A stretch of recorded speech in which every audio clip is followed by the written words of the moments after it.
there, this is Beverly Mitchell, Laura from Saw 2, and of course, Lucy from Seventh Heaven, and you're listening to the Don't Go Out There Horror Movie Review Podcast. A census taker once tried to test me. I ate his liver with some fava beans and a nice Chianti.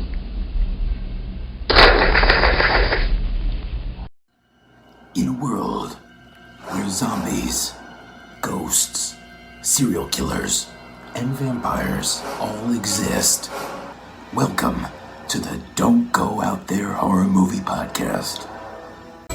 Welcome back, everybody, to the Don't Go Out There Horror Movie Review Podcast. Just want to thank everybody who's been listening to us. This is our first episode after the gang finally met up and hung out for the first time. We all went to good brother Drew's house, who actually could not be on the show with us tonight. We all hung out and stayed the night at his house. We went to our first horror convention, Days of the Dead in Atlanta. Super cold. It was really fucking cold, but we all had fun. I learned how to play spades. We had a good story about that. I'm sure they'll probably bring up at a future time. That was great. But we met some really cool horror stars and actors and actresses. Me and Brian, we got to meet Derek Mears, the actor who played Jason in the reboot, the 2009 Friday the 13th reboot. He is a giant human being, but he's also an extremely nice human being. He instead of a lot of the other actors and actresses, they charge for, like selfies and signatures. Derek only charged for signatures, which is fair, but he took pictures with anybody who wanted a picture for free. Brian, he got a mask sign and he got a picture taken with him. And then as we were walking away, he's like, "Hey man, do you want to get a picture?" He gave me a free picture, and I thought that was awesome. So big shout out to Derek Mears. And we also met the cast of the Rob Zombie 2007 Halloween movie. My guy Brian, he got to meet Danielle Harris up close and personal. He got to tell her how much she should have been in the new movie. I'm just kidding. I don't think he did. But me and Mike, we also met. We took a picture of the whole cast. It was really cool. We all had a great time. Do y'all want to say anything about the convention real quick? Scout, if you're listening, I love you. Brian, you want to say anything about the convention? No, man, it's everything you said, man. It was awesome. Yeah, a great time with everybody. Yeah, I had a great time with everybody. Awesome weekend. I felt out of place at the convention. I'm not gonna lie, but we still had a good time while we were there, and we had a good time hanging out all together, and that was the important thing. And so, ask Nico a later episode about having a 3 of clubs. I was actually going to say something else, but I just totally forgot it. Tonight we're reviewing The Silence of the Lambs. Absolutely, I'm not even going to hide it right now. It's an incredible movie. It actually came out 8 days after I was born, and that's kind of why we're reviewing this movie. I'm just going to pass off to Mike because this was his idea. It was actually, I think, a recommendation to do this movie. Mike, go ahead and tell us why we're doing this movie tonight. Actually, recommendation. Shout out to friend of the show, David Visser. He, some chatting back and forth. He put this movie in my mind, and then I realized, well, damn, the anniversary, not any like great anniversary, like 25th or 15th or anything like that, but just the anniversary of the show is the day you'll be hearing it. It came out on Valentine's Day, which is a very weird day for a horror movie to come out outside of something like, Valentine's Day or something stupid like that. But I use the word horror loosely, but to me, it still qualifies. It's still under the umbrella. Absolutely. And it does a great job. It's a different kind of horror. And so I'm really looking forward to reviewing this movie because it is awesome. Like, I'm not going to hide it. We're not going to sugarcoat it. This is an episode. We're going to fanboy it. Like, it's just the way it is. It's a great film. It won it's one of the 3 movies ever to win the Big 5 at the Oscars. Okay? And that's saying something. Best actor, best actress, screenplay, best director. Right. It won the Big 5. And that's why it's such a great movie. And I'm really looking forward, which is why you're hearing this on Friday the 14th instead of our normal regularly scheduled day. That's why we're doing it. All right, do you want to give a basic overview real quick? So I think this movie is so well done. The way it's shot, the screenplay was adapted perfectly from the book. I mean, it gets away from the source material very, very little. They change just a few things to make it more, make it fit in the 2 hour runtime. This is a 2 hour runtime, but it doesn't feel like 2 hours. At least not to me. It never did. I think Anthony Hopkins is incredible as Hannibal Lecter. He's not on the screen that much. He's not with us that long, but when he is, you can't help but pay attention. I think Jodie Foster, she's been really good in some other stuff, but to me, this is like top-notch good stuff from her. Like, she plays Clarice so damn well.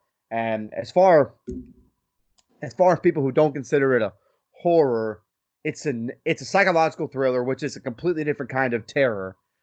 And terror and horror are basically the same damn thing. So, you can get off that hill right now. Plus, it won an Oscar for the damn genre. Let's leave it alone. Let's not try to kick it off to the curb. Jesus. Brian, you got a basic overview before we review it intensely?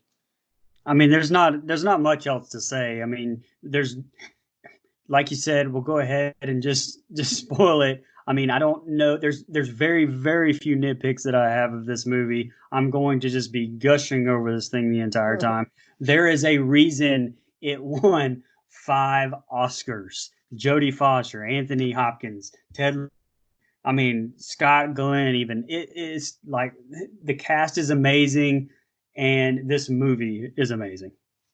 And before we get started, and we'll dive deep into it, but the way this movie uses symbolism is probably like nothing I've ever seen. Like, it hasn't been done as well to me anyway. Like, there's other movies who use symbolism and try to, it's very subtle. There's a lot of like blatantly obvious stuff, but it correlates so well the way they use certain things to represent other things. And I love it, man. I hate to keep gushing over a movie. Don't worry. One day we're going to review a movie that I absolutely can't wait to shit on, but that's not today. Oh yeah, there's nothing wrong with appreciating greatness. And this is greatness. Y'all boys ready to do scene by scene? Let's go. All right, I'm believing in y'all to hammer down these scenes because I just got the basic stuff wrote down. So y'all ready? Let's do it, brother. The movie starts off with a caption on the screen that says Quantico, Virginia. I just wrote down the opening credits. It just shows Clarice. She's training in the woods for FBI Academy. She's running. She's climbing, the ropes and all that. And after she's done running, she's back in the Academy building. And Dr. Crawford calls her into the office. And, she's just looking around. She sees, like, newspaper articles. And she sees pictures of Buffalo Bill's victims and all that stuff. And Crawford says that he wants her to talk to Hannibal Lecter. She asks, why the urgency? Is there a connection to Buffalo Bill? Dr. Frederick Chilton, she's at the place where the mental hospital or whatever, the prison where Lecter's at now. And Dr. Frederick Chilton says Lecter is their prize for research purposes. He tries to flirt with Clarice, but he shoots her down. She says she's going back to the academy as soon as she's done. He gives her instructions not to touch the glass. So the other, like the wardens or whatever, they take her through the prison to where he is. They let her into the jail cell and they let her in. She walks down, and I just wrote down there that right now there's a great score in the background with this. The two meet, and it's really, really cool because like Dr. Lecter's like looking straight through the glass already before she even gets there. The two meet, and he asks to see the credentials, and then he like the incredibly intelligent doctor that he is. He already knows that she's not a real FBI agent yet because the badge, it says it expires in a week. And he asks, what did the other inmates say to her? And, sorry, ladies, for this, but the prisoner says, I can smell your cunt. And then, he like, Dr. Lecter, he like does this, he like starts sniffing through like the holes in the glass. He says what kind of, skin lotion she has on. And I just really think, just their interactions make this movie, in my opinion. They start discussing Buffalo Bill, how he got his name, et cetera, et cetera. Then they start talking about Dr. Lecter gives one of his most memorable lines of the entire movie. He's talking about somebody who I ate his liver with some fava beans and Chianti. And then as she leaves, the prisoner throws some semen on her, and Lecter calls her back and says to look up an old patient of his. Brian, do you want to go first with your thoughts on these two scenes? Yeah, sure. Heck Hey, yeah. first right off the bat, the quote unquote Hannibal the Cannibal, they call him that by the name, so that boom gives you what you need to know about Lecter right off the bat. Since you as an audience, are learning about him the same time as Clarice is learning about him, so you understand that his reputation precedes him there. It's building up. It starts to build him up before you even get to see him. So, she's once she gets into the to the hospital. By the way, Anthony Hale, he played portrayed Dr. Chilton so well. Look, I Hmm. mean, you hate him actually, and you like Hannibal Lecter for most of the Yep. movie. So Yep. that just tells to how great of an actor he was right there. Him calling Dr. Lecter a quote unquote pure psychopath, which really isn't true. This Right. just shows really how bad of a doctor he is and how good of an actor he is by portraying how slimy and uncomfortable he makes you just by him hitting on her right there. Um, I love the walk and talk scene where they're giving Clarice the rules again because of how important it is and plays out throughout the whole movie. No passing anything, etc. Um, you know, and gives that story about the nurse, further building up that reputation before we get to see him. Um, Once she gets there, he has that basically kind of giving off that quote unquote, superpower over Lecter. And Dr. Harold or Dr. Chilton, he has this quote unquote like kind of a superficial power over Lecter. And you can tell that his character's on this like power trip in such a short period of time and interaction, right there just at the very beginning. So, that's further speaking to the writing and acting skills of Anthony Heald, Dr. Chilton, who, by the way, also returns for the prequel Red Dragon, which, by the way, is an amazing movie. I really like that Yeah, it's movie a lot. awesome. I love Red Um, Dragon. I love the point of view shot. As Clarice is walking down the hallway with the prisoners. It's just building up the tension with the music and looking through her eyes. Um, hey, right now we're about to get to the introduction of Lecter. Um, Look, Anthony Hopkins' defining role right here. I mean, what can you say that it hasn't already been said about him right there? He's calm, well spoken. You can tell he's very intelligent, which completely gives you a whole creepy and unsettling feel to him right there. He already starts with the psychological warfare, asking what the other inmate said, making her repeat it. Um, he smells her, gives her a lot of detail on her skin cream.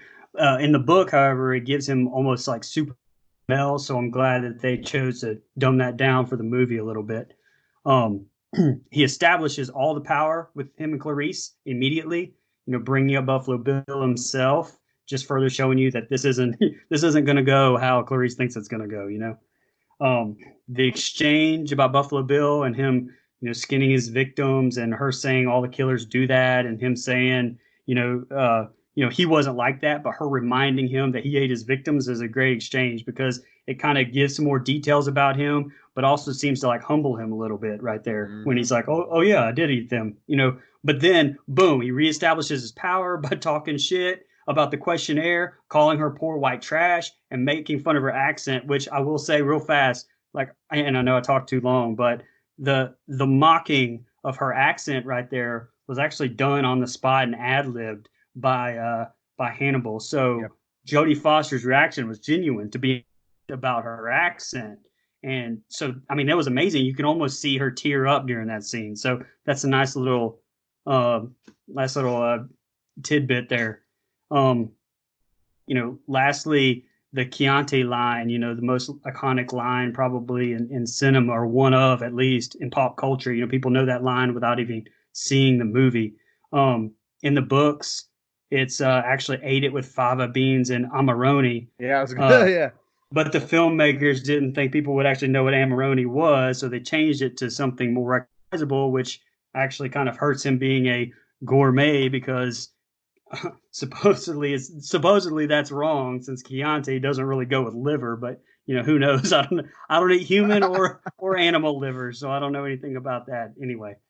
Um, Also, lastly, the last thing I'll say about this is there's a deeper meaning there towards the end of their little conversation. He would actually be on MAO inhibitors to like balance out his violent tendencies. So what stops those from working actually is liver, beans, and wine. So he's essentially like warning Clarice, "Hey, don't fuck with me. I'm off my meds." In a sense. So that's it. Sorry, I went a little bit long there. Oh, that's great stuff, man. Like I mean, a lot of that stuff that I don't have written down, but I have a couple things. So let me try to at least give some new stuff. Going all the way back to the very opening title, the very opening title scene, the music. Without you go into this movie, the first thing you hear is sad / dramatic music, and the scene that's playing out in front of you isn't either of those things. So I think it does a really good job of setting the mood, setting the tone of the movie. And she's training by herself. Everyone else is training in groups with like groups of 10 guys, groups of 8 guys training together, and she's training all by herself. That is the way she is. She feels like she has to go above and beyond just to prove herself as a woman in her field, and I think that they kind of use that throughout the movie a lot. She's not. I like that it's subtle. I like that she's not Sarah Connor. She's very strong and brave, but she's also vulnerable in a way, as we see in the scenes with Hannibal coming up. But I actually really think that those play on what's to come later. And like you mentioned about the doctor hitting on her, that's just another thing that she continues to see throughout the movie, where there's men looking her up and down multiple times. Right. And she just stays facing forward and steadfast and doesn't miss a blink. Like, she doesn't miss a beat. And I think Jodie Foster does a really good job there. I love this. Like Nico said, the dialogue between Clarice and Hannibal makes this film. Like, those scenes are so good. And like I mentioned earlier, you don't see Anthony Hopkins on the screen that much in this movie. His screen time is not a lot. But when he's on screen, he takes over that scene. However, I will give Jodie Foster credit. She does a great job of holding her own. The character of Clarice, when Hannibal tries to get really smart with her, she gives it back. Like, it's very. I love their interaction, and the reason Hannibal is neither psychopath nor sociopath is because he might not have remorse for his victims, as we see in another scene, but he definitely has this feeling of respect / trust with Clarice. Even in this opening scene, you kind of start to see a relationship developing. And sociopaths, psychopaths, that's not their bag. So he might have antisocial personality disorder or something, but he's definitely, like you said, the doctor is a fucking idiot. I love the way they set him up. They make him seem like this huge monster, this crazy, out there person. And you walk down the hall, and it's, that guy's crazy, and that guy's, jumping up and down and all this other stuff. And there he is, just cool, calm, collected, smart, and almost standoffish in a way at first, wants to kind of gauge the situation. So love the way he plays that. Love these dialogue scenes. And something that they do throughout this entire movie with the cinematography gets shown in this scene. They use a technique where they put a lot of the dialogue scenes, they put the camera right on the faces, where everything else is kind of blurred out around them. You're looking right at their faces, seeing their emotions, and seeing the you're almost like seeing their mouth really up close. Like, I don't know how else to explain it, but the way it's done is done throughout the whole movie. Any big dialogue scenes, they do it that way and they shoot it that way, and I think that was a really nice choice by the cinematographer. Oh yeah, that was a point I was gonna make later. I'm sure all of us were gonna make it. Just the way they the cinematography is just where it just looks right at Lecter's face. It really just, you feel like, I don't know, you just feel what he says, and it's terrifying. It's unnerving. It's very unnerving. Yeah. Exactly. As she leaves, she has a flashback to her childhood. She's giving her dad a hug, which will come into play later. Then after that, it just cuts to her. She's crying on her car. Now she's doing some more FBI training, and she gets a call from Crawford saying that the inmate who harassed her died swallowing his tongue. I didn't get exactly what they said. Lecter was like harassing him all day, or like talking to him all day, and he just swallowed his tongue or something. Yeah, basically got in his head and made him kill himself. Right. Yeah. Clarice, now she's at this like shed after a phone call, And she, after contacting that patient Dr. Lecter talked about, and she finds this severed head inside of a car. And that was kind of, that head looked pretty terrifying too. She's back at Dr. Lecter's cell talking to him, asking whose head is that. Former patient. He says he wants a room with a view, so they offer to help with Buffalo Bill in exchange for a transfer. Y'all got any quick thoughts on just those two scenes? No, I was a little confused like you at first, but I mean, it kind of makes sense. I mean, they explain it away a little bit later, or at least Hannibal does in his dialogue, where he says "not anymore," and so I kind of understand that all that kind of ties in. So that's really all I have on those. Brian, you got any quick thoughts on those two scenes, man? Yeah, first off, why would Starling go to the storage facility alone and at the dead of night? But, here I am. I complain about Halloween and stuff being in the daytime and wanted at night, but so I apparently just complain either way, I guess. Um, this whole scene, this whole thing right here shows you how Lecter likes to play games, but also shows his interest in other serial killers. Almost like studying animals in the wild, basically contrasting his own situation of being a caged animal. And also, I don't know if you mentioned that Chilton actually removed all his stuff from his cell and had 24-hour Christian broadcasting going, as punishment basically Right. for what he did and getting that guy to swallow his tongue and for being rude. But that just shows you right there how petty Chilton is about this whole situation. So Go ahead, Mike. He also gives the clue to Clarice because I think he wants, in a weird way, he wants to help Clarice become a better agent. If that for whatever reason, he's decided he likes her enough to want to help her, which is a really weird place to get help and have someone to confide in, which is a serial killer that eats people. But it kind of ends up turning out that way. well, and also I think he's so smart. He's playing chess and everybody's playing checkers. Right, He's right, he's agreeing to this also for that, but also to right, make his move whenever he's being moved. Because Lecter's good at exploiting other people's mistakes more than anything. right.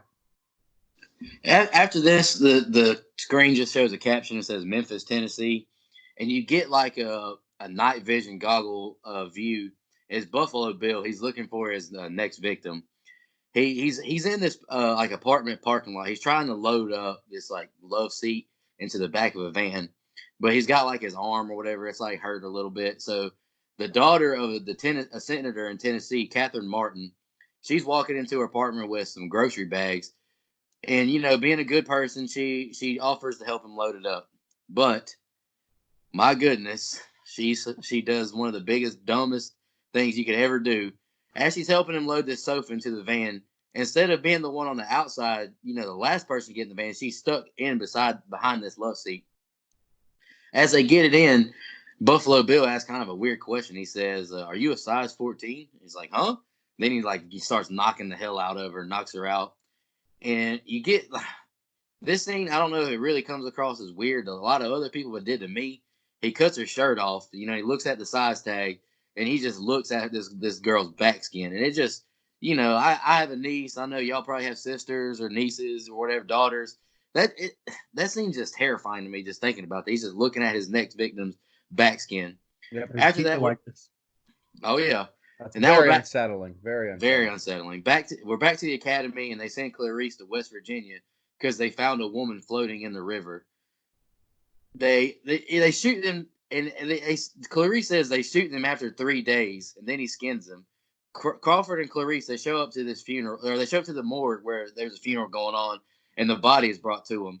Clarice records, on a video recorder. She's talking about the wounds. She's saying that she's not a local because she doesn't look like everybody else. She has painted fingernails, and then they look at it. They take a picture inside of her mouth, and they see this thing on her tongue. So they take these giant tweezers and they pull out this bug that's lodged in her throat. They said that this bug couldn't have got in there by itself. It got put in there. Now, Clarice, she's in a museum to get this bug checked out. It's a death's head moth, specially grown, imported from Asia. And, good-looking Jodie Foster gets flirted with again by another doctor. Right. Right. Shout out to Jodie. Now we're in Buffalo Bill's house. We see all of his dresses, and we just hear the voice of Catherine Martin, the senator's daughter, crying out from the bottom of a dried out well. And then it just cuts back. The people at the academy, they see the news about the daughter of, the senator missing. She's doing like her plea or whatever for, you have the chance to be a good person. Let my daughter free. She's a great person. Crawford asks Clarice offer Lecter a fake deal for assistance to find the senator's daughter. He asks her what's her worst memory. Lecter asks her what's her worst memory as a child. She says the death of her father at 10 years old. He asks about the West Virginia girl. Was she large? He asked, then she asked him about the moss, and then Chilton, he's recording this conversation, and then Lecter says Bill has probably applied for a sex change. Mike, you got any thoughts on those scenes, man? The way that there's a lot there. right. The way that Buffalo Bill gets his victims is very Ted Bundy esque. And I know we probably could have waited in the fun facts to do this, but he's modeled after 3 different serial killers.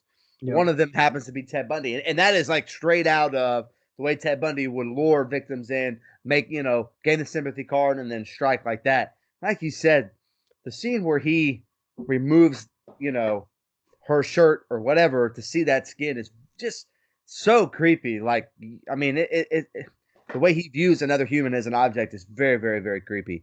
Man, there was a lot there. The moth, butterfly, symbolism stuff. I'm gonna wait to break that down a little bit because we're doing scene by scene. I'm gonna wait until after we're done doing that. But I like the usage of the moth. I like the way that they do that. The way that they use some mechanical moss in the making of this film, and they use different stages of life. Like they take a bunch of different moss from different stages of life, get them going just enough to be able to play the scene.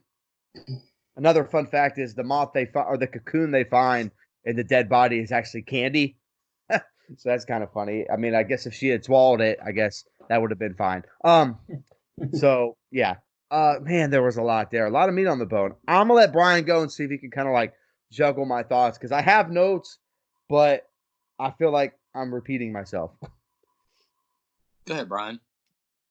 Yeah, so you were talking about, Ted Bundy, I mean, heck, the whole movie basically, is based upon, in real life, Bundy being consulted to help help catch the Green River Killer. So, this is just one of the many layers in this movie that you just can peel back and peel back and peel back.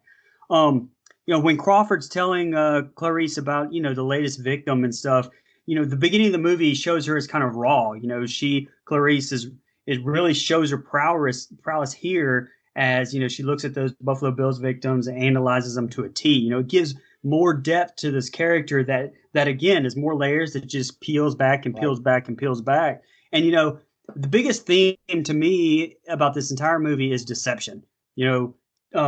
Crawford, the FBI is deceiving Clarice, who's deceiving Lecter.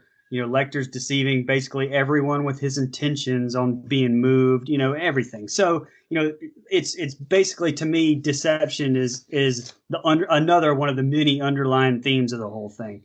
The scene where she's left outside the room, in the funeral home with the cops, that's super uncomfortable. But like you said at the very beginning, that's just another underlying theme of this movie with her dealing with the sexism, being seen as a woman first, before anything else. Dr. Chilton and these cops, even Lecter and Crawford she's constantly having to prove her worth throughout the entire movie. And, she absolutely does.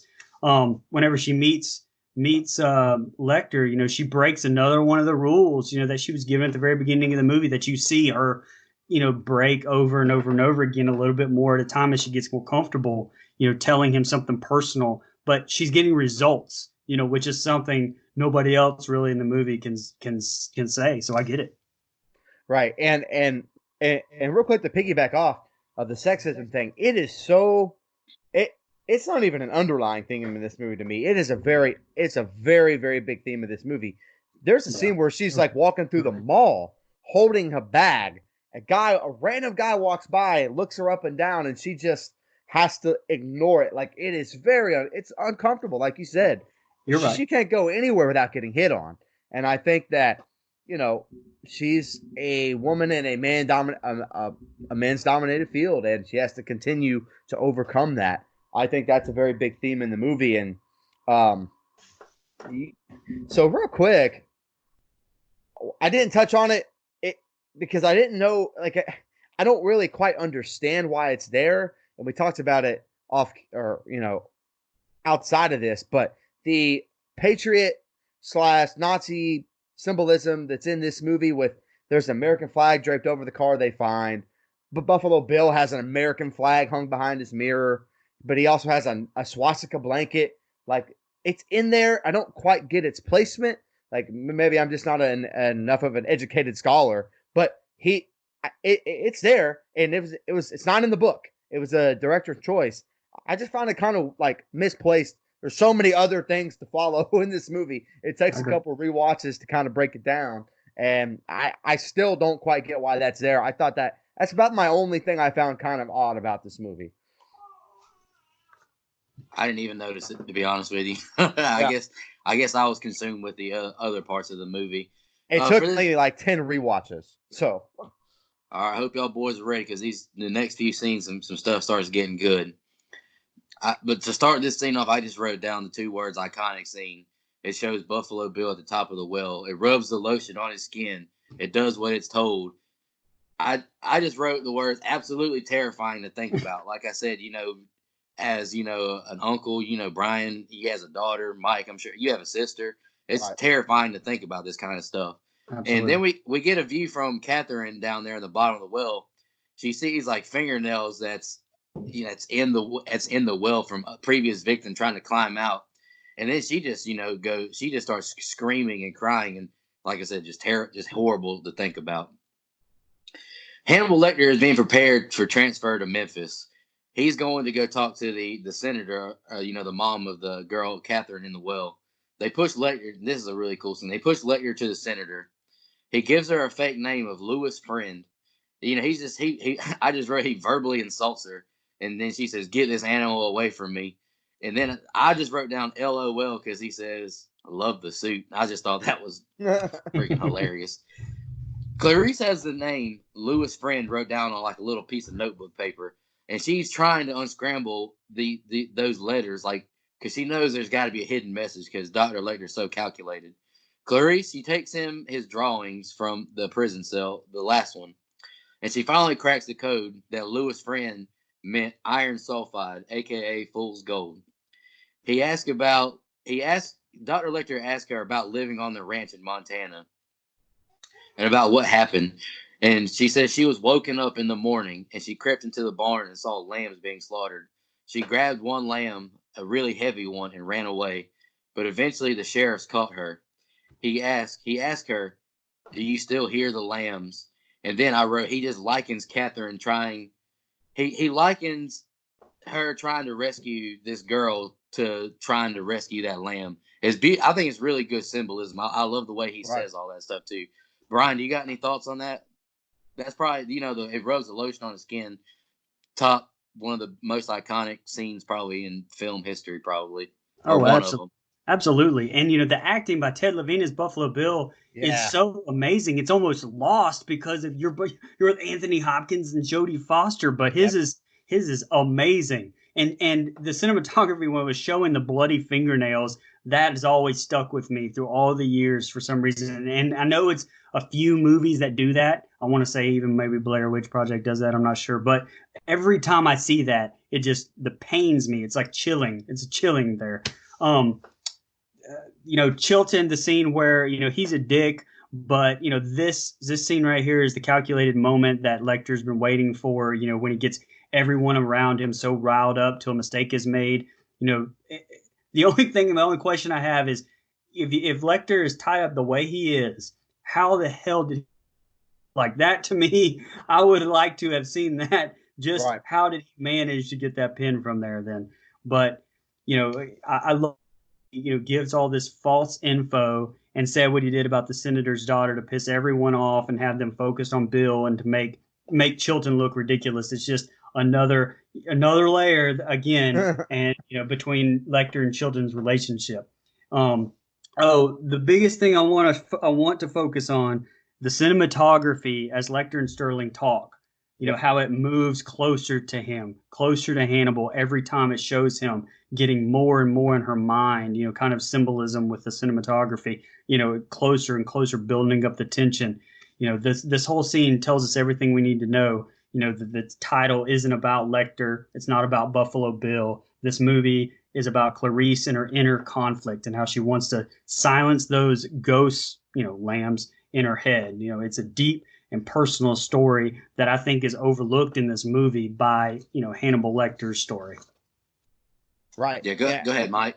It almost highlights the fact that Hannibal is actually kind of a subplot in this movie. Yeah. The real plot is Clarice's growth and transformation, which is kind of what the butterflies symbolize. Like how you start as a caterpillar, you get in the cocoon, and you become a butterfly. She's becoming her own version of a butterfly. I wrote down a couple things about these scenes. The way that they let the screams of the way they let the screams linger while they're not really showing her, they're showing Buffalo Bill's face, but the screams get louder and louder and louder, and it's building suspense and building so much tension until you see Buffalo Bill just cracking. He does put the lotion in the fucking basket, you know, Yep. and it's so I love the way they build that scene, Yep. and I love the way they build the scene between Hannibal and the mom, where they don't use any music. It's very it's not quiet. It's almost like being at the hangar at an airport where there's a lot of noise going on, but it's still just quiet enough. And they use the plane engine cranking up is almost like suspenseful music. God, I love the way they do that. It's so well done the way they shoot that scene. And Hannibal is very, very different in that scene than he is in any other scene in the movie until he eats somebody's face, which we'll get to. But this is kind of the first time you get to see him be a madman, and whether he's conning them to making them think he's that way, or he actually is that way, is a completely different topic. But he's definitely playing the character of what people want him to be in that scene. And I think it's great. And the scene between Hannibal and Clarice, you got to remember he's a psychiatrist. So not only, and look, they're both doing it for personal gain. She wants to become a better agent. She wants to, help find the killer Buffalo Bill, help free the girl in the well. But she's also kind of using him to break through her own personal struggle. Right. He's helping her, going back to psychiatrist mode, breaking her down, making her admit her own inner conflict out loud, to actually saying it to somebody. But he's also doing that for personal gain, to sweeten that deal, to, get where he needs to go. And I love the way they play on that, where like there's clearly some respect or a relation. There's something there between the two of them, but they're both using each other for personal gain. I think it's just, as Brian would say, another layer to this movie. like they have like a weird psychosemantic relationship that I think is it's very, very different. Oh yeah. After that, it's just the movie shows Clarice. She's flying home, and this right here is another really, really iconic scene. Mm-hmm. The guards, they're taking Hannibal his dinner, and of course he wants rare lamb. He spits out a pick before they cuff him into his hand. They cuff him to his cell, and they open the cell to go in with his dinner. He breaks free and cuffs one guard to the cell. He then attacks the other guard. He kicks the door into him. He bites his nose off. He sprays pepper spray into his eyes. Then he takes the nightstick and he beats the cuffed officer, and he just beats the hell out of him. And then you just see the other officer trying to crawl away, but he grabs like a pocket knife and he kills the other guard as he crawls away. Or does he? Who knows?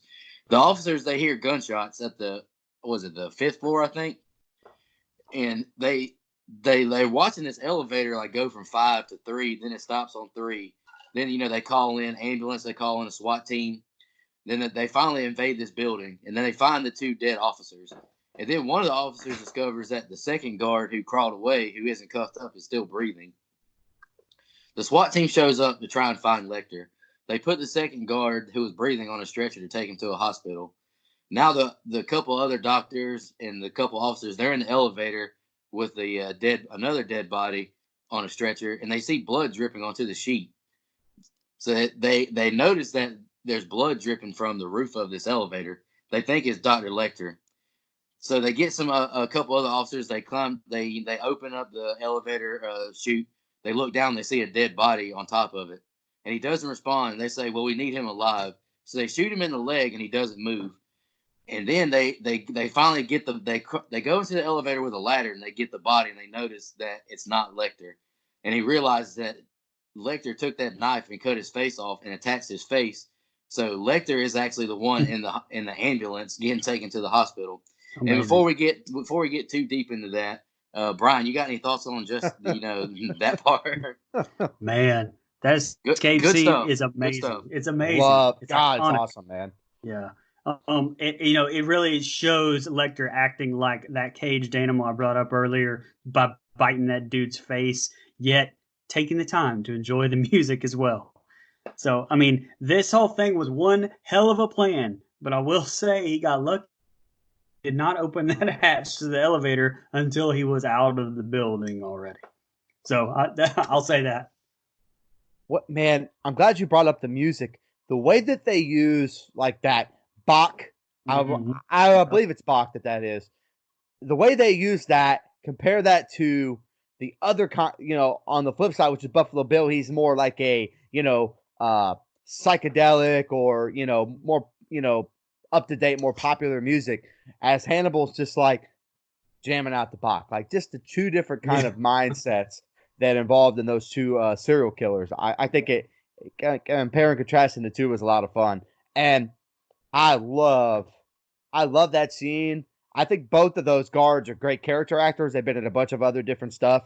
They play their part really well, and that to me that's the scene. And I know the dialogue scene, but to me that's the scene that gives Anthony Hopkins the Academy Award. Like that. Oh God, it's so good.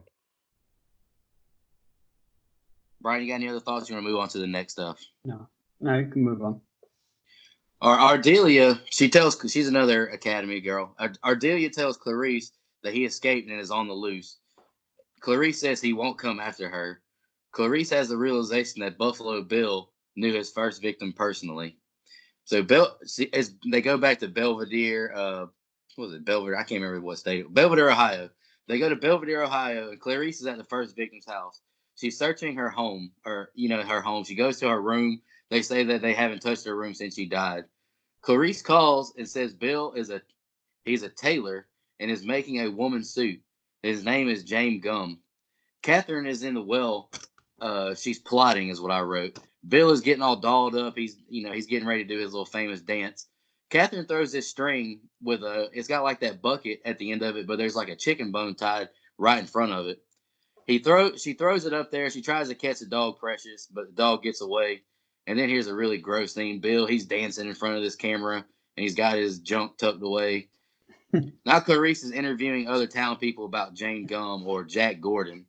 Bill, he's fooling with these moths, but he hears his dog pouting, and we see cops that are getting ready to invade this house. They think it's Buffalo Bill's. They ring the doorbell to deliver flowers. It's just a false invasion, really, but it's the wrong house. Clarice is at the house that is Bill's. She asks about the first victim, and he lets her in. Mike, do you want to give your thoughts before we get to the very ending? I just love the way how they, again, she has to kind of deal with the sexism here, where they're kind of like, don't worry, thank you for all your hard work, but we got this now. Like, yeah, we don't need you anymore. Turns out they were being led down the wrong fucking path, and she smart enough to figure it all out without pretty much. I mean, she used Lecter's help, but she didn't need him to find the actual end solution, and I think it's really well done. Just just again another piece of symbolism that they used to show the growth of the character of Clarice. Brian? Yeah, actually, I didn't even find this out until, at least, definitely not the first watch. I didn't even catch it. But when Clarice finds out he's in Belvedere, if you go back to the very first scene when Lecter is describing his drawing, he talks about Belvedere. So, the whole time he's known and has just been toying with Starling. I don't know if toying is the right word, but, doing whatever he wanted to manipulate Starling the entire time. Um, one thing I will say, I don't want to say this is a nitpick. It's almost just kind of fucked up. But when Clarice is at that first victim's house, finds those naked photos of her. She just leaves it like for the victim's dad to find them. She just like throws them on the desk. I thought that was kind of fucked up. Um, if going to the Catherine in the well scene, look, I like how everyone in this movie is fighting. Even the victim here, she's not just sitting around, waiting for somebody to save her. She's actively doing something, which I really liked. I don't know. There's not really a whole lot else I can say about this quote unquote tuck scene. I was gonna say it's obvious. It's one of the yeah. it's one of the most well known scenes in this movie, but it's just weird, man. And it's one of those things that's like once you see you can't unsee, and so it's just like, oh god. The only nitpick I have on this entire movie to me is this: whenever the girl Clarice is asking the girl she's interviewing, would she have a friend that you don't know about? I mean, just stop and think about that question for just a second. Would she have a friend that you don't know about? So that's why I was like, well, okay, maybe that's kind of bad. That's kind of that's my only nitpick about the whole thing. Lastly, I love the misdirection with Clarice at the door and the cops at the door. Yep. You see this in movies sometimes. I love it every time. It snaps, it swaps your tension on its head. You think this person is safe, and then boom, nope. So I love that. Love it. Okay, so before you take it back over, Nico, a couple things on this infamous or famous, how everyone view a tuck scene. So I like. I'm not saying I love this scene or whatever, but I like the way that they use it as a back and forth with the girl in the well struggling for her life. Like I like the way that they build that tension with it. Buffalo Bill's classic. Would you fuck me? I'd fuck me. I'd fuck me hard. I think it's really good. The acting is great. The way the cinematography where they're just showing his lips for a while, I think that's really well done. Because again, here's somebody who's also changing, like the caterpillar, the butterfly, but not for the good. Like he sees himself one way, he's changing that direction. This movie has been slammed over the years a couple times for misrepresenting trans people. I want to say that the very beginning of the movie, or towards the very beginning of the movie, they qualm that pretty quickly, where she says there's no link to trans people being this way, and Hannibal agrees that, and he even says Billy's not he's not a real transvestite. He just thinks he is. So I really don't see why it has the hate that it does. I think people are just kind of digging for stuff with that. But as far as the tuck itself, the first time I ever watched this movie, I'll be honest, I didn't know that what was in there. I was not expecting that. And I want y'all to understand, I was watching this with an aunt of mine the first time I ever saw it. And she didn't know it was coming either, and it was very, very awkward. Even though I was like 16, it was very, very, very awkward to just kind of, oh, okay, cool. So, I actually like the way they play that scene. Again, not my favorite scene or anything, but just to see the kind of person Buffalo Bill is very. He's a very demented person. Before we get to the last two scenes, which is the finale, I'm gonna tell a funny story too. I remember seeing this movie as a kid, and this was back when I was watching wrestling a lot. Like the Attitude Era, WCW. Yeah. And my mom didn't want to let me watch it because it had the divas half dressed most of the time.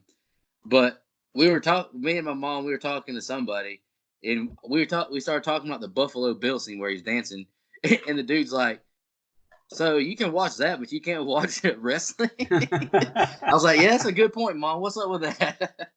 Wrestling was pretty bad, not gonna lie, but yeah. It wasn't guy tugging his dick though. Dancing in the camera bad though. That's very true. Anywho, these are the last two scenes, which are freaking awesome. Yeah. Clarice is in the house. He's talking to Buffalo Bill. Buffalo Bill, he's looking for an information card or whatever for the first victim's brother. Clarice, she's looking through the house. She's paying attention because she knows who this guy is. But she gets her confirmation because she sees a moth flying. so she knows it's him. She pulls her gun, but then, he runs away. She chases him into the basement, and Clarice hears screaming. She sees Catherine at the bottom of the well. She tells Catherine that she's FBI and she's safe. Catherine panics, though, whenever Clarice says she has to leave because she has to go find Buffalo Bill. She continues pursuit, but all the lights go out. Bill has his night vision goggles back on, and he sees her. And I think this is really cool how he's just following her. He's getting real close to her.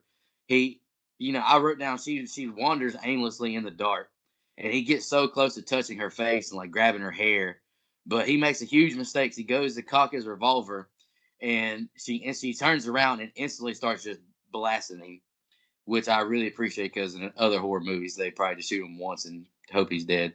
Right. So she made sure he was dead. I wrote Bill is dead. Then the other police finally arrive and they get Catherine out of the well. They set her free, and now we're getting to another really interesting scene. We're at Clarice's FBI graduation party. Clarice, she's at her party. She gets a phone call, and it's Dr. Lecter, and he asks a really, really cool line. Dr. Lecter asks, "Have the lamb stop crying?" And then he asks her not to pursue him, and he says, "Don't pursue me because I'm not going to pursue you." And Clarice says, "Well, I can't do that."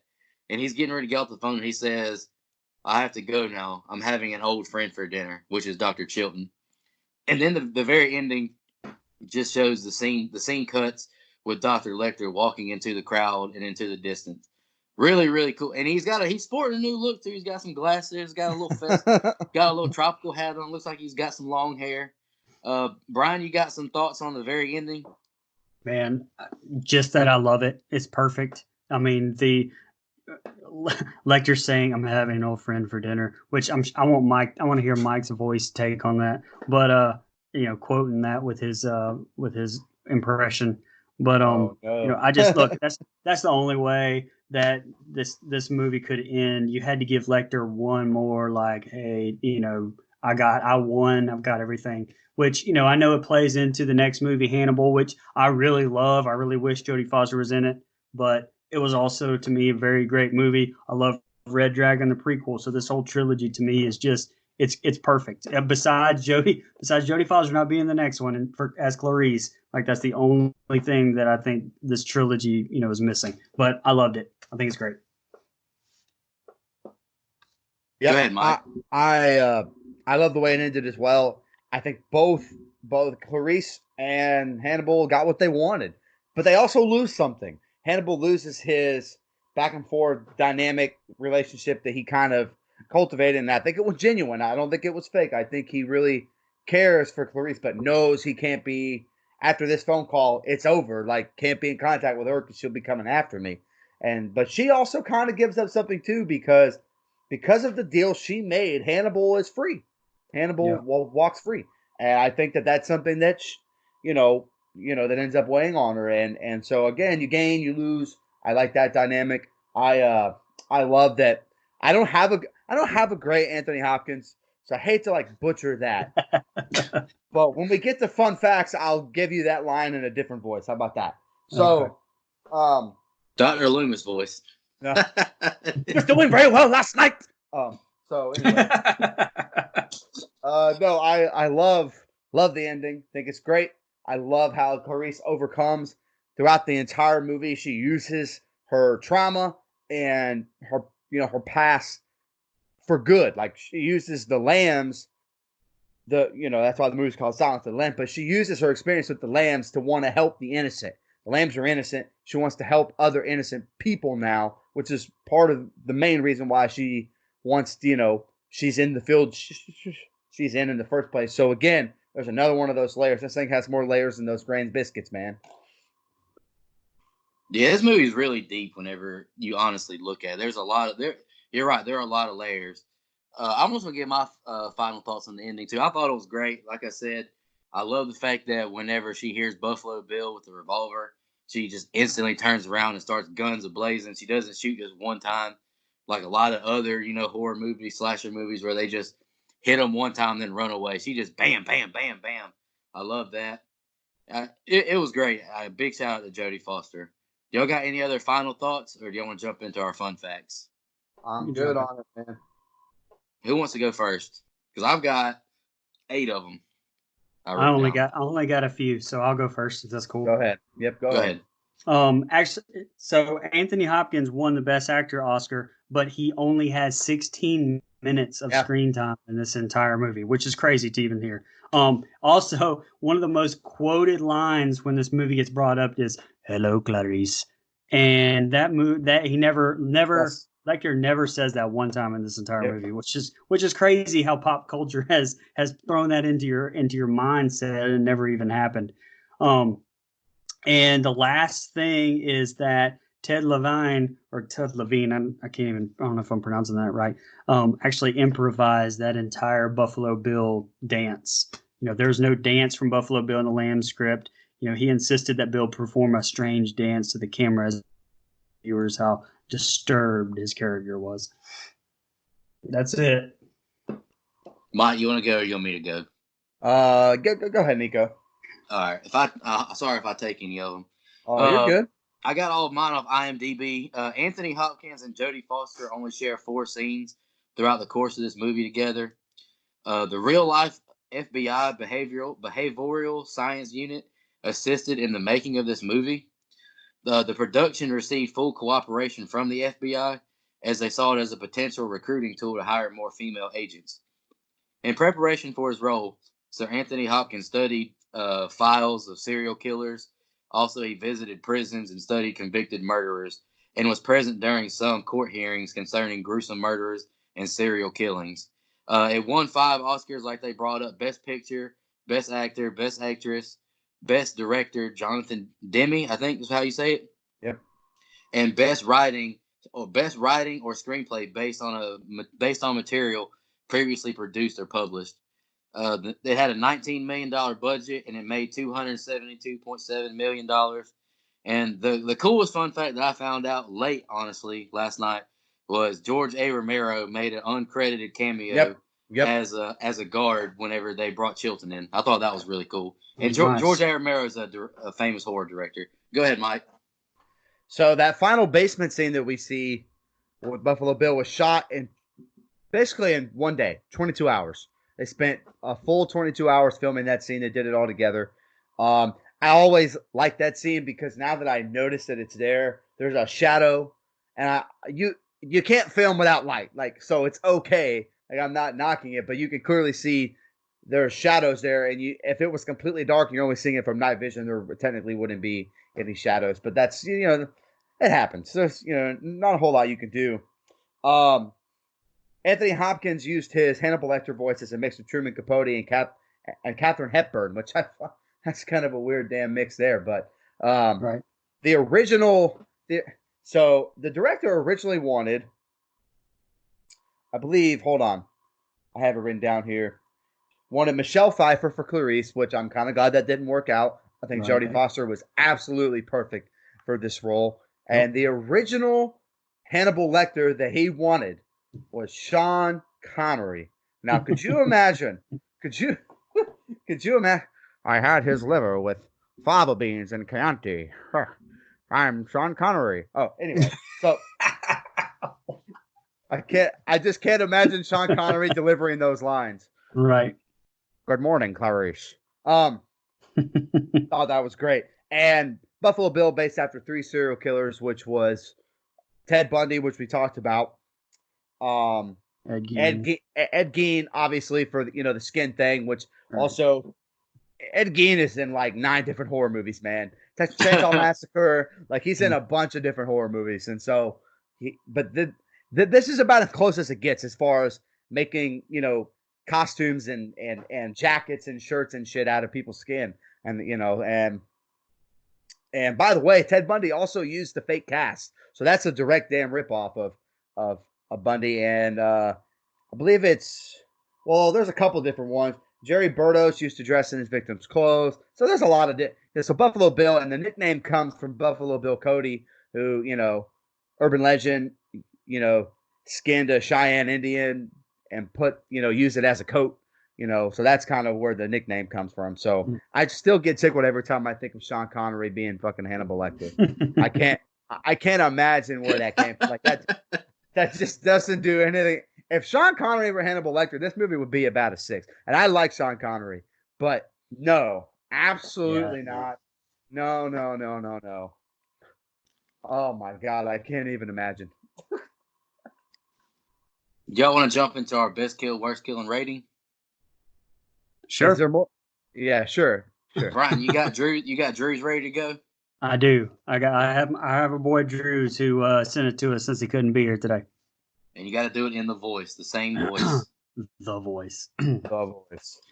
Silence of the Lambs is practically a perfect thriller. One of the main reasons I think that is because I've seen it at least 24 times now, and yet it never gets old. I never get bored. I try to watch it as background noise while doing something else and find myself sucked in every time. I notice new things about it every time.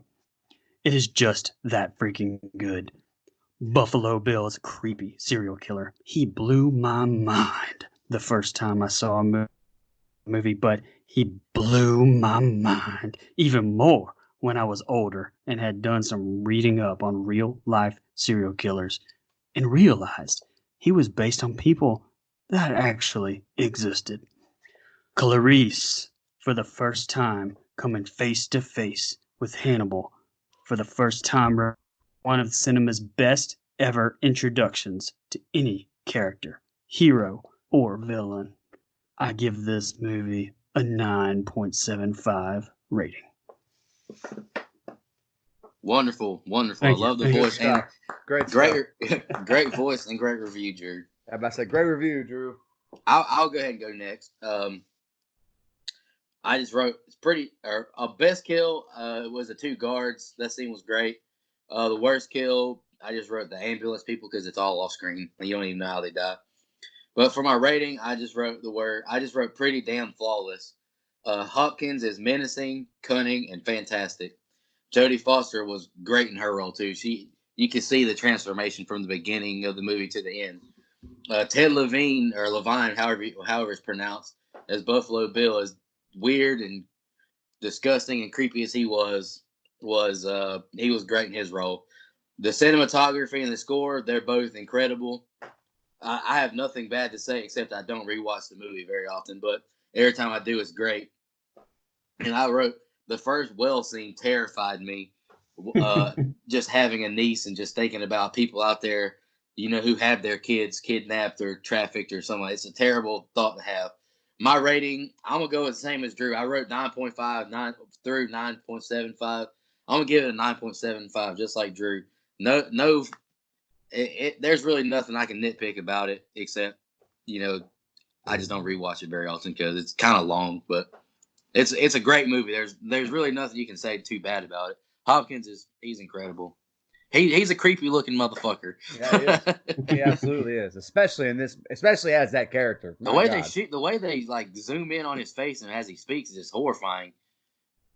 Which goes back to my point of what the fuck that director was thinking, wanting Sean Connery to play this role. Oh my God. Sorry, I'm done.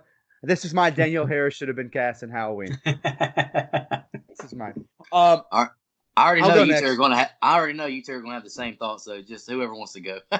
I'll let Brian go last.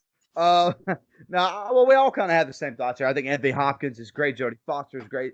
The cinematography is fantastic. The way they use music or even other sounds to amplify a scene, fantastic. I love the layers and layers and layers and layers of symbolism in this movie. It's like a freaking triple-decker sandwich with a ton of meat, man. Like, it is so layered with different stuff, and it all comes together so nicely in one story. I love it. I absolutely think it's fantastic.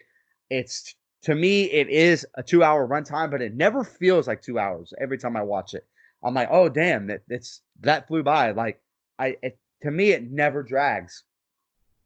And so my favorite kill is clearly the 2 guards.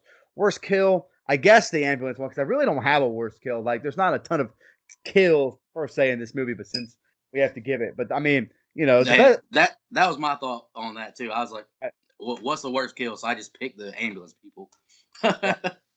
Well, exactly. I love the way that this movie touches on different themes, touches on different symbols, just tells a great story. And I love the way it sticks close enough to source material where it doesn't bastardize it. And I think it does a really good job adapting a book to a 2-hour script. And so I love the screenplay as well. So for the first time on this show, I'm giving this a 10 out of 10. My man. To quote LeBron James, it's about damn time. It's about damn time. I'm Sean Connery. Brian, you ready? Man, I don't even want to go anymore. You guys took literally everything that I was going to say. I can't. For the first time, I think that all four of us are in agreement of this film. None of us rated it below a 9.5. I think so far. I mean, you're crazy if you don't like this movie. If you don't like this movie, it's not because of the acting. It's not because of the writing. It's not because of anything besides the fact that maybe it bothers you too much and you don't want to watch it. But that's because of good writing and good acting and everything else. The only thing I will do is one more time give Anthony Held and Ted Levine one more little round of applause because look, Jodie Foster and Anthony Hopkins, obviously they're stars of this movie, but those guys, if they had not done as well in their roles, it would not have been half the movie as it was. They are the forgotten stars of this film. So I'll give them one more due. Best kill, obviously it's got to be the guards. I don't have a worse kill, just like you guys. And my rating, I was pumped about going last because I said I would never rate a movie a 10. I said that I probably would never. I could not think of a movie that I would rate a 10 until I came around this one. And so I'm going to go and it's kind of like being Sammy Sosa to Mark McGuire here a little bit here, but I'm going to go a 10, just like going after Mike, I'm going to go a 10 as well.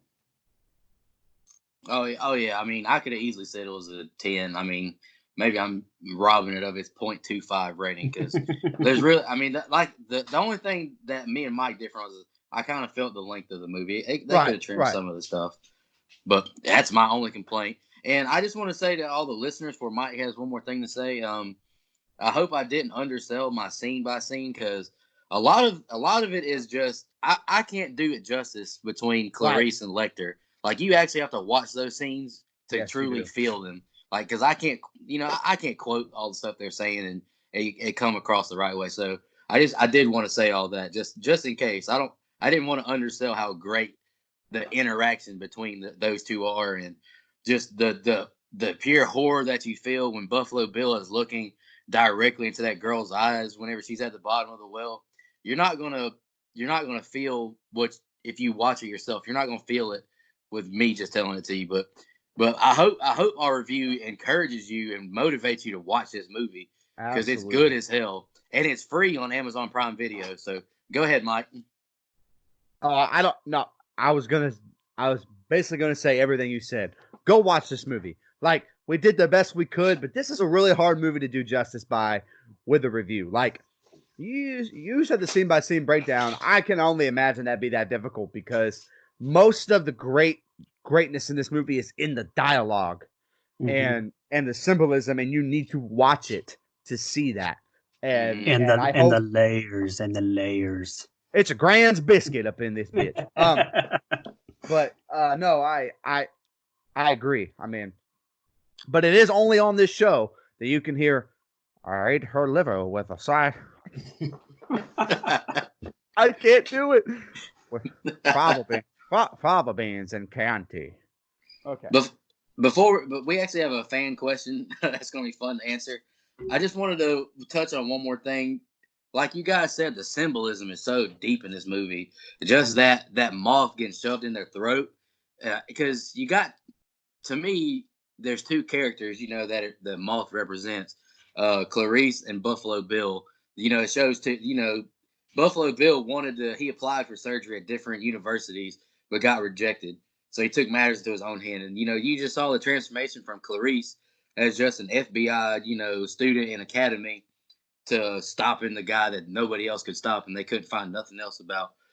And she was the only one who could get through to Dr. Lecter too. So this is just a great movie. Like once again, I just want to say I didn't want to undersell it because it's really hard to, just scene by scene how great their interactions are, the tension of them, the cinematography. I was kind of intimidated by how good this movie was. Hey, there's a reason when you YouTube or Google Silence of the Lambs review, there's not a lot of them.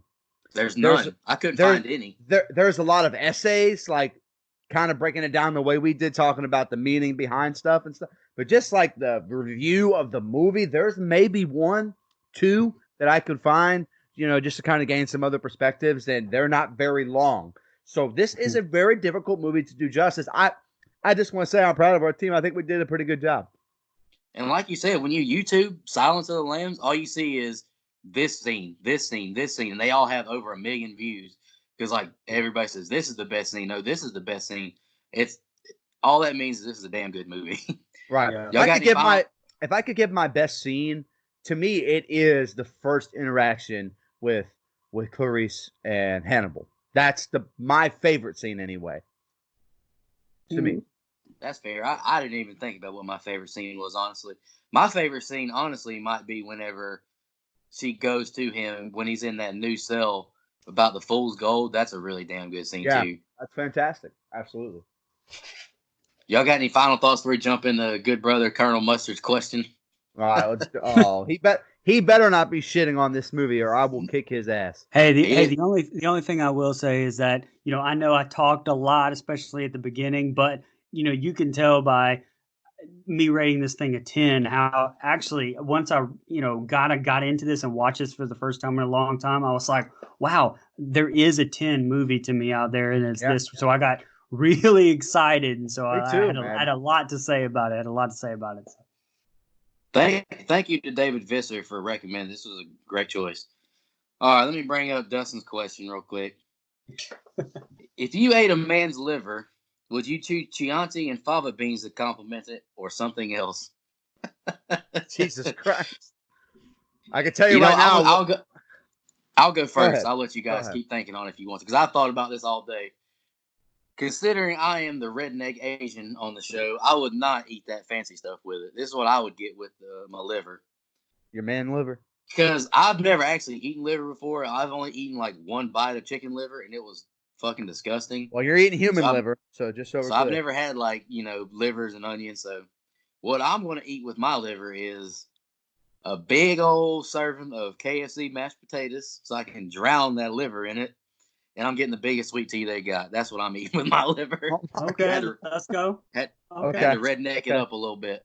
All right. Who wants to go next? Okay. I said I tell you right now, I wouldn't put no damn mustard on my liver. That sorry ass condiment. Anyway. No, that's tough. I think, man, you know what I would do?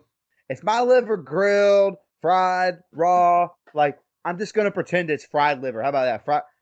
Fried human liver. I'm gonna put it on that nice Popeyes brioche bun, some extra mayo, and a side of red beans and rice. Let's do this shit. And just for the mood, I'll take a glass of Chianti. That's fine.